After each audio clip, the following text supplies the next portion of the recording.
My apologies.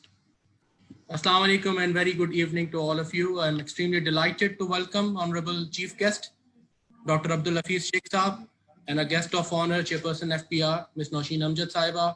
Thank you for sparing time out of your extremely busy schedule for gracing the occasion. This post-budget conference, as you all know, is a signature event of the Institute. The Institute organized Karta Raha Hai has been doing it for decades now. And in this very important session, we discuss, in this very important conference or session, we discuss the salient features and amendments of the budget, both from a macro perspective and from the perspective of specific amendments as well. Ladies and gentlemen, you all know, as Asad Ali Shah Saab has just concluded his session, and he rightly said that even before this COVID crisis, which has hit us hard, we were already in crisis. We were in IMF program, battling with the challenge of twin deficits and struggling to keep the GDP growth momentum. The next year is certainly going to be more challenging, as unfortunately COVID is still going to be there, and the uncertainty around is that the length and depth of the crisis is still unknown. We all know that budgeting and planning in this critical and uncertain environment with the objective to balance the health crisis and reviving the sluggish economy is not easy at all. It does require continuous review, continuous reassessment, and probably some more supportive measures as well, as many of the speakers highlighted. In the budget 2021, the government, as we have seen, government has emphasized on expansionary fiscal policy with the aim to achieve economic recovery, no new taxes, subsidies for certain sectors, and some relief measures as well. We had very good discussion throughout this conference on both direct taxes, indirect taxes, and at the end about from the economic and business perspective as well. Our expert speakers and panelists highlighted both the positive aspects of it, and we saw some very healthy positive suggestions as well for the consideration and of course for the reassessment and reconsideration of the ministry and FPR as well. Amongst the highlights of the budget, which also remain the spotlight of today's discussion, was the revenue growth target of 27%, with GDP growth estimated to be around 2.1, inflation hovering around between 6 to 7, no new taxes. I mean, this is still a question that whether this is really a realistic, achievable target, or this needs to be reviewed, or is it an optimistic target which needs to be reviewed.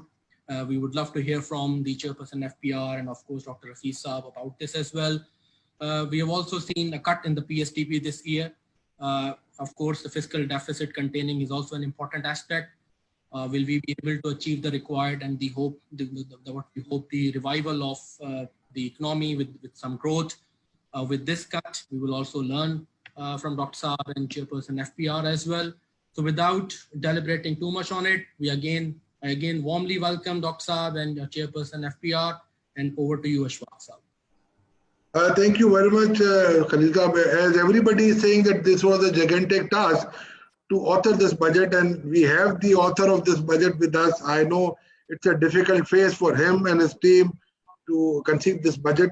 Let me warm welcome, greetings to Dr. Abdul Hafiz Sheikh Saab, advisor to Prime Minister on Finance and Revenue, to speak about the budget. Dr. Saab, over to you. Shukriya, Ashfaqullah Sahab. Bismillahir Rahmanir Rahim. I'm delighted to be here. ICAP is obviously a very important institution in the country, और आप लोग हमेशा ये annual program करते हैं, and we are really proud of the way you conduct and manage this event. देखें, I'll just quickly share with you कि ये जो साल गुजरा है, इसमें पहले 9 महीने में before coronavirus hit us, how the economy was doing and where we stood. आपको पता है जब ये government I, we were in a state of an economic crisis. And for that reason, we had to go to the IMF. Nobody goes to the IMF without a serious economic situation. And we were forced to do that. उसके बाद कई मुश्किल फैसले किए गए, which included trying to mobilize resources, trying to pay off the huge amounts of debt. And you will know that in the 2 years of PTI, 5,000 billion rupees of debt payments have had to be made. अब ये जो साल गुजर रहा है इसमें पहला challenge तो ये था कि how to mobilize our tax revenues, which has been a historical failing in our situation. The tax to GDP ratio never, really going beyond 11% or so.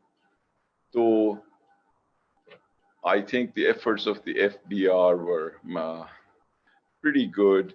And even though we did not meet our very ambitious targets, we were going at the rate of about 17% growth. If we had continued on that path, we could have hit about 4.5 trillion, 4,500 billion or so. Second, we were very aggressive in cutting expenditures. And it was a rare time in Pakistani economic history that just before the corona struck us, we had a primary balance that was in fact positive, which means that our expenditures were less than our income if you did not include interest in it. And that number was about 194 billion plus. The current account deficit, which was at a historically high level of $20 billion, had been brought down to 3 billion. And exports, which were stagnant for the last 5 years, had begun to move up. During this time, the non-tax revenues was also increased. The target was 1.1, but in fact, we were able to get higher than 1.5 trillion, and that was 134% growth over last year. And all this was done without borrowing anything from the central bank, but without giving any supplementary grants and so on. The FDI was increased by 137%, and the world as a whole appreciated Pakistan's performance, whether it was in the IMF board, whether it was by Moody's, which upgraded Pakistan's ratings, or even Bloomberg, which called the Pakistani stock market the best performing in the world in December 2019. All that, of course, was affected by the coronavirus. People can and experts can differ on the impact of the coronavirus, but we think that the GDP could be affected by up to 3 trillion rupees.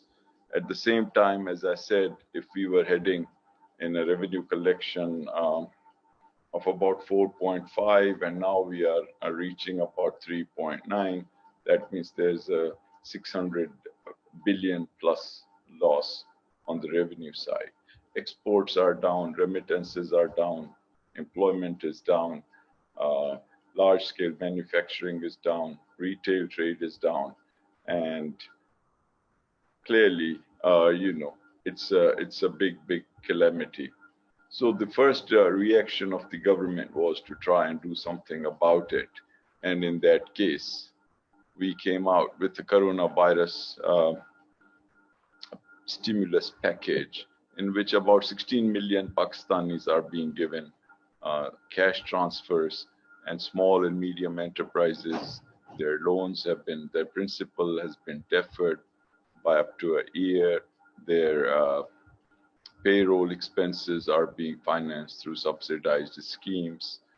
Electricity bills are being paid by the government for smaller commercial enterprises. 280 billion rupees worth of wheat has been procured to get money into the hands of the agriculture sector so they can go on and generate demand in the economy. Utility stores have been given extraordinary amounts to try and reach the middle class by giving them subsidized food products and all that. So in this environment, it's quite challenging to come up with a new budget.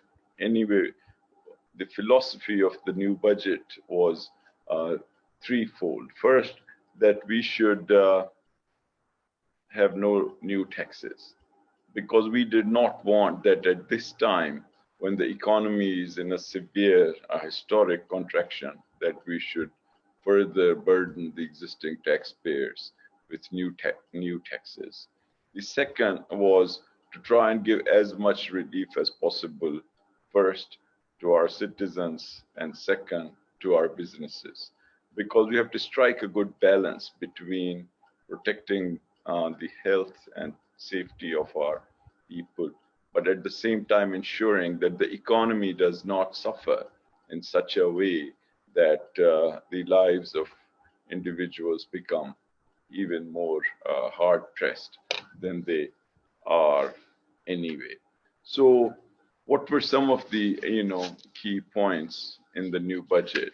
As I said, this budget has a revenue target of 4.9 trillion.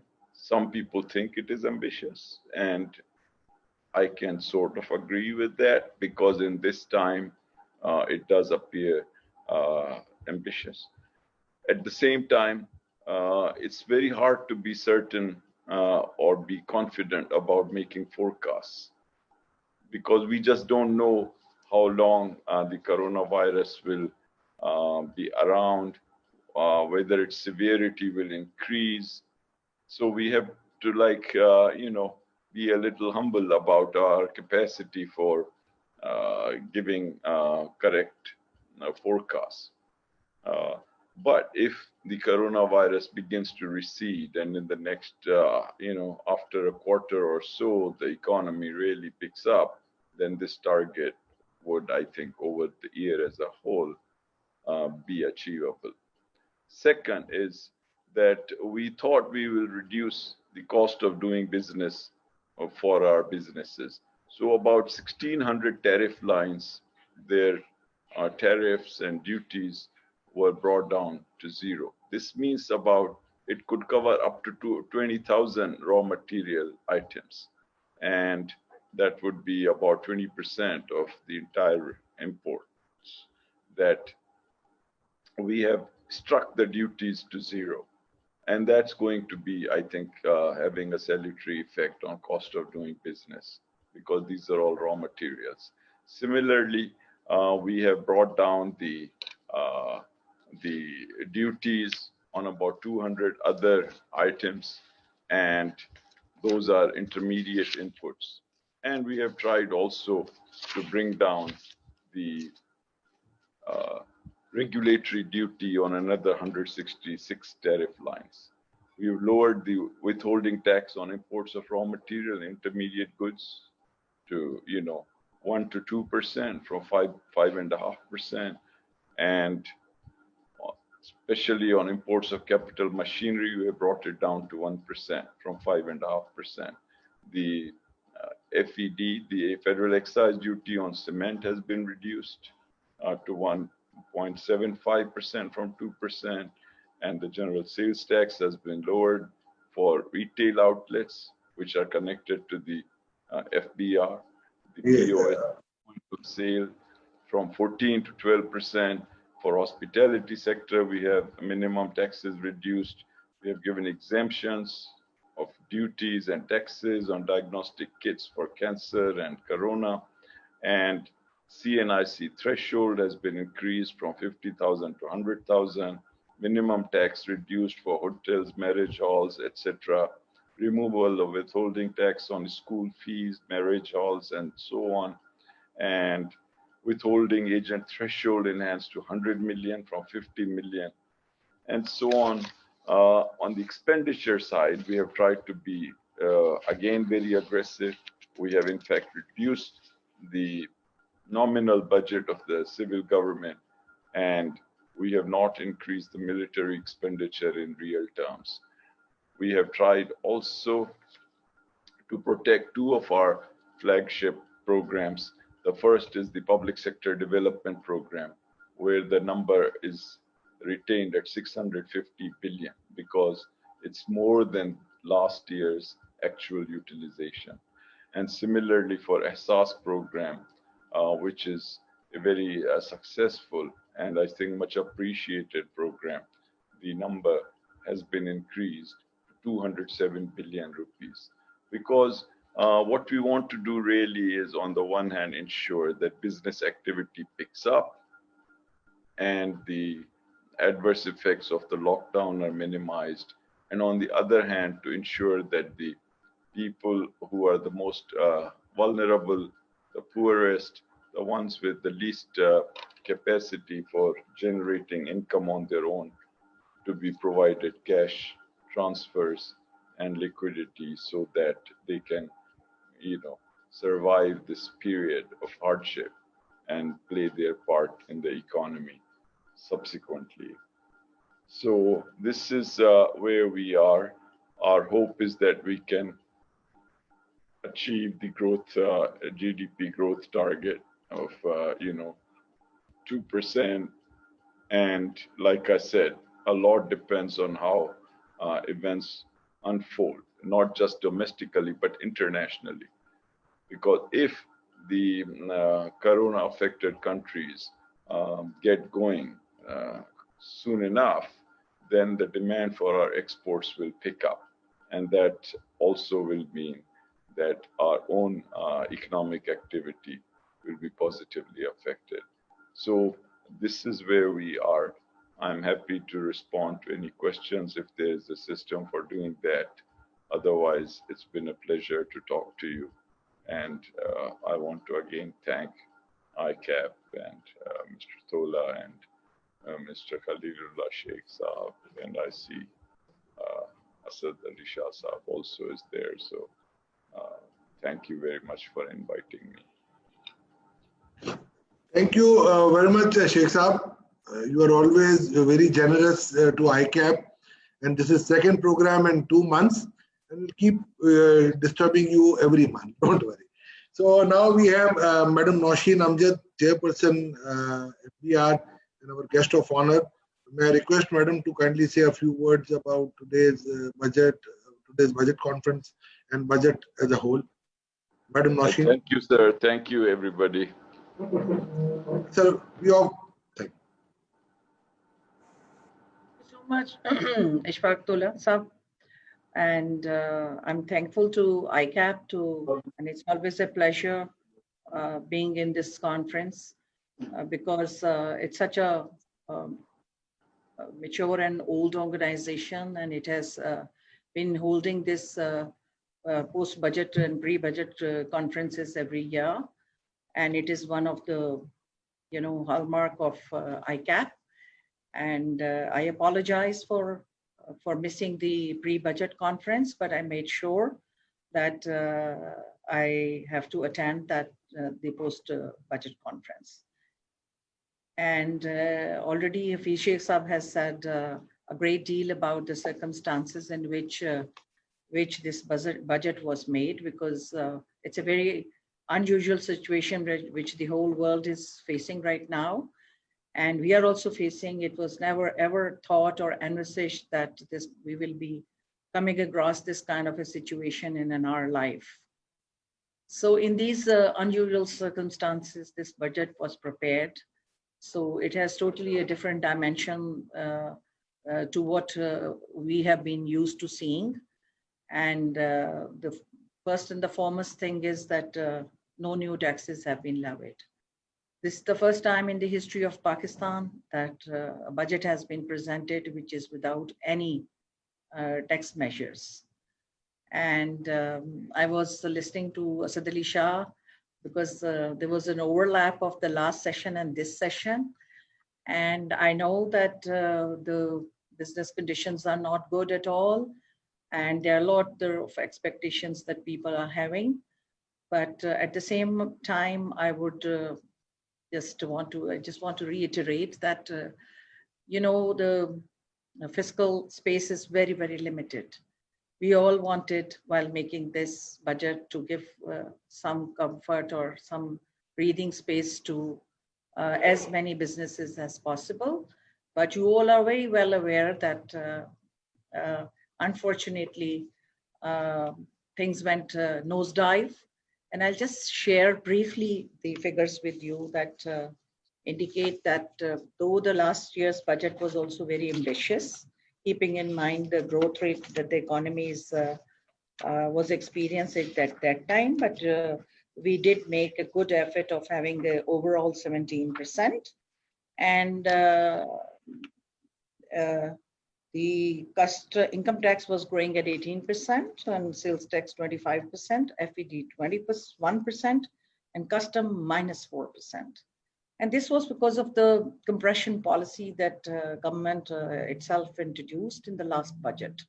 But the imports unfortunately got compressed much more than our expectations. That's why for the first time again in the history of Pakistan, the imports showed a negative trend. And I would also take the opportunity of sharing it with you that in the domestic taxes, we were growing at 27%. And this is unprecedented growth that the domestic taxes showed. And import revenues increased only by 7%. So in the last 1 decade that I checked the figures, this kind of a domestic growth has never been experienced. This trend shows a very structural change in our budget making, that we have always been relying on increasing the duties, and on that we had a maximum chunk coming from the imports, but it's not a healthy approach, and the input cost increases. So that endeavor was done, and in the last year, a lot of emphasis was placed on documentation also, like POS, and then asking for the ID card. So, we were going very steady that, and then COVID came, and now we are expecting a growth of 3 to 4% till June. So it has fallen from 17 to 2%. And when we were making this budget, our main objective was to mobilize the revenue as much as possible, recognizing the COVID conditions. In these circumstances, it's very tough, very, very tough to balance between the relief and the revenues. And at the same time, we are in the IMF program, and they have their own fiscal discipline. And we have sought some flexibility from them, saying that our working condition, the business conditions are not good, and we are not in good shape as far as the economy is concerned. Then at the same time, broadening of tax base is also kept in mind to reduce the burden on the existing taxpayers. Then a great emphasis has been placed on simplification of systems and procedures. And then automation and taxpayers facilitation has also been one of our main considerations. Then documentation, as I already mentioned, and then very focused and pointed concessions, massive benefits for elimination and reduction in taxes and rates have been given. Things have been done to reduce the cost of business as well. And one of the hallmark of the budget is that we have taken some very cogent initiatives regarding reducing the litigation.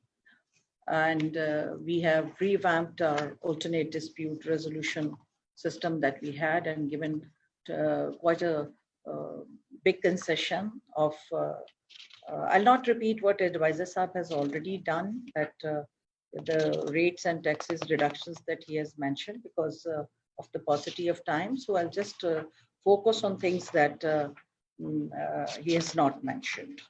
So in this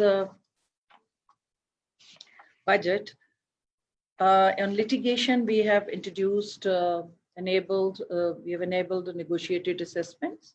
This concept was earlier there and then was withdrawn for a number of years, but now it has been reintroduced again, so that our tax collection also gets better, and the taxpayer also doesn't have to go through the hassle of going into the appeals if the tax is paid. And if you have any suggestions regarding this, these are always welcome. And as Ishfaq has already mentioned, that there's an anomaly committee which has been notified today.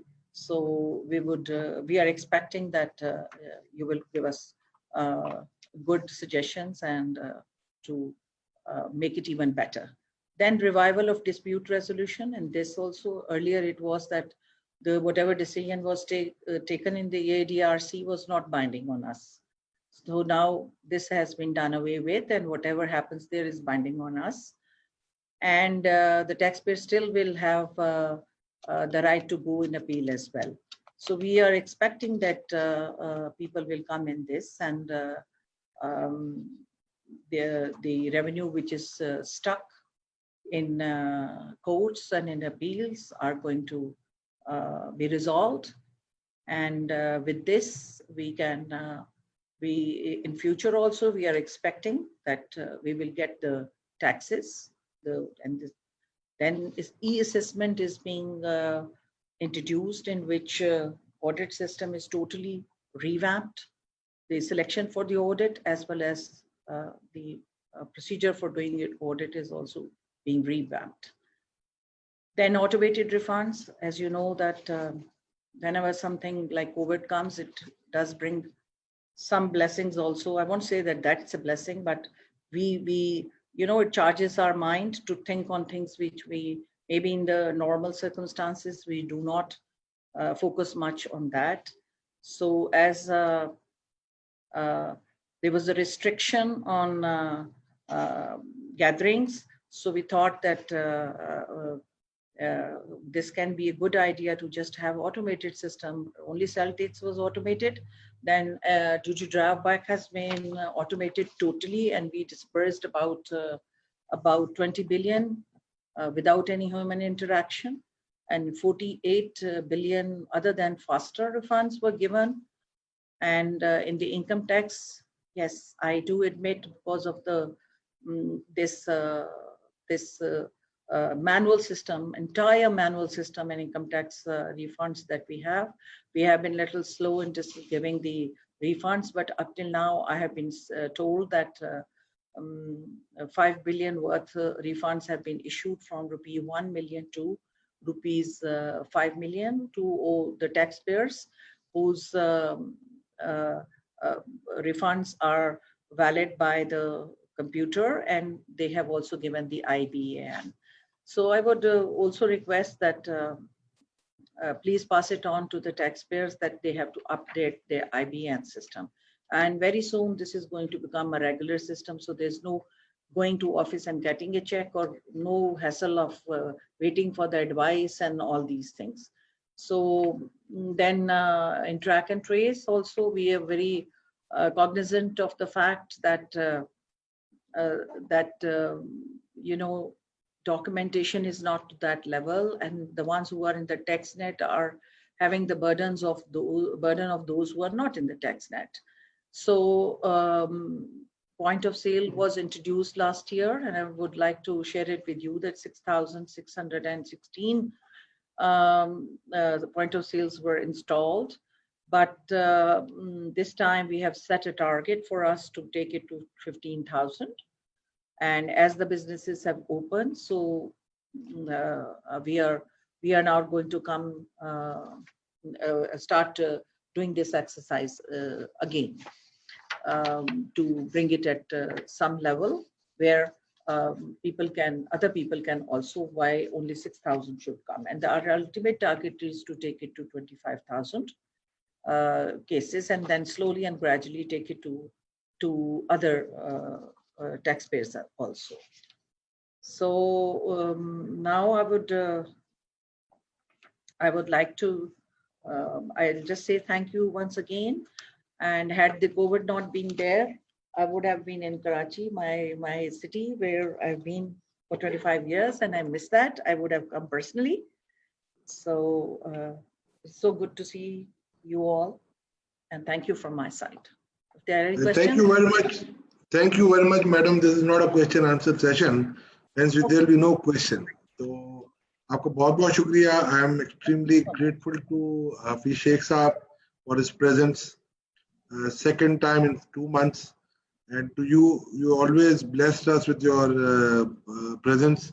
और हमेशा आपने हमेशा ICAP को एक बड़ी तवज्जो दी है, और इंशाल्लाह ये cordial relationship जो है वो हमेशा रहेगी. हामिद साहब भी बैठे हुए हैं, उन्होंने बिल्कुल 11th hour पे ICAP को accommodate किया और हमारी presentation की, और बड़े तामुल से हमें सुना, और कुछ चीजें हमारी incorporate भी की हैं.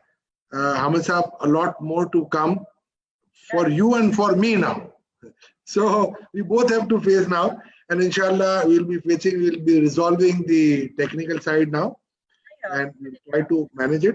Inshallah, hope to see you again, Madam. Thank you very much, and my dear viewers and panel members, extremely grateful to all of you for your presence, and I think we have achieved our objective, as said by the Honorable Advisor, Financial Advisor to Prime Minister on Revenue and Finance, and Madam Nausheen. जो भी हमारे recommendations हैं इस conference के हवाले से, Owais साहब आप इसको compile कर लीजिए and please send it over to us. Inshallah उसको we'll look into it. We have got a seasoned, माशाल्लाह हामिद साहब, उन्होंने देखनी है, उनकी टीम ने देखनी है, और इंशाल्लाह हमने भी सब मिलके एक इसको resolve करने की कोशिश करेंगे. With these words, extremely grateful again to all of you. Allah Hafiz, Pakistan Zinda. Thank you so much, and we are waiting for your comments. Ma'am कल मैं आ रहा हूँ, सुबह फिक्र ना करें. Allah Hafiz. Thank you very much. Ji, thank you. अपना थोड़ा भाई क्यों घबरा गए थे? क्वेश्चन आंसर होने देते.